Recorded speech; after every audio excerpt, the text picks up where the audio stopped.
ஐஎஃப்என் தமிழ் மூலமாக உங்கள் எல்லாருக்கும் கீதா உங்களுக்கு ஒரு ஹாய் சொல்லிக்கிறேன். முன்னாடி உங்களுக்கு பல வகையான ரெசிபீஸ்லாம் தெரிஞ்சுக்கணுன்னா நீங்கள் பெல் ஐக்கானை ப்ரெஸ் பண்ணணும். அப்போ தான் எல்லா வகையான நோட்டிஃபிகேஷன்ஸும் உங்களுக்கு வரும்.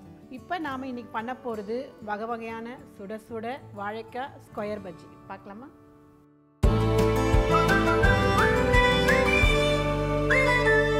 ஸோ முதல்ல வந்து எண்ணெயை நல்லா சூடாக்கிக்கணும். அதனால் முதல்ல வந்து நம்ம அடுப்பை ஆன் பண்ணிடலாம். இப்போ மாவை பிசைகிறதுக்கு போகலாம். நான் வந்து 1 கப்பு கடலை மாவு எடுத்துட்டுருக்கேன். 1/4 கப் அரிசி மாவு. ஈர அரிசி மாவு போட்டால் ரொம்ப நல்லா இருக்கும், எண்ணெய் குடிக்காது. பேக்கிங் சோடா 1 பிஞ்சு. ஜீரகமும் ஓமமும் நான் ஏன் போடுறேன்னா ஜீரணத்துக்கு ரொம்ப நல்லது. ஏன்னா கடலை மாவு சாப்பிட்றதுனால உடம்புக்கு ரொம்ப அசிடிட்டி மாதிரி ஆகிடும். அதனால் நான் வந்து இதை போடுறேன். 1 பிஞ்சு பெருங்காயம், தேவையான அளவு உப்பு, தேவையான அளவுக்கு உரப்பு பொடி போடலாம். சால்ட்டு தேவையான அளவுக்கு போட்டுக்கலாம். வாசனைக்காக நெய் விடுறேன் கொஞ்சமாக.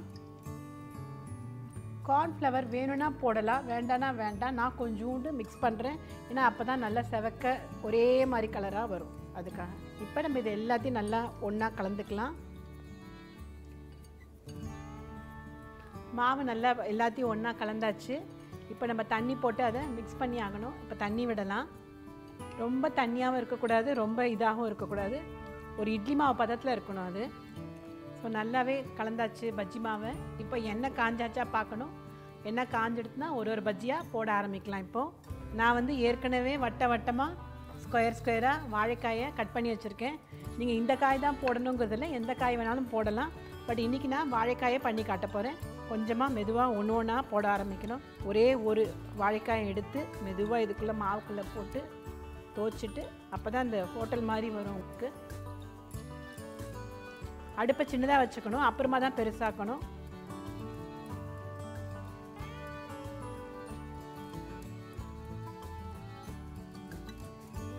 இப்போ கொஞ்சம் அடுப்பை பெருசாக வச்சுக்கலாம். ஸோ பஜ்ஜி ரெடி ஆயாச்சு. நீங்கள் என்ன பண்ணணும், பஜ்ஜி பிடிச்சிருந்தா லைக் பண்ணணும், ஷேர் பண்ணணும், கமெண்ட் பண்ணணும். மறக்காமல் எனக்கு நீங்கள் எந்த வகையெல்லாம் பண்ணீங்கிறத எனக்கு சொல்லணும். ஸோ திருப்பி உங்களை பார்க்க வரைக்கும் உங்கள்கிட்டேருந்து பாய் சொல்கிறது. பாய்.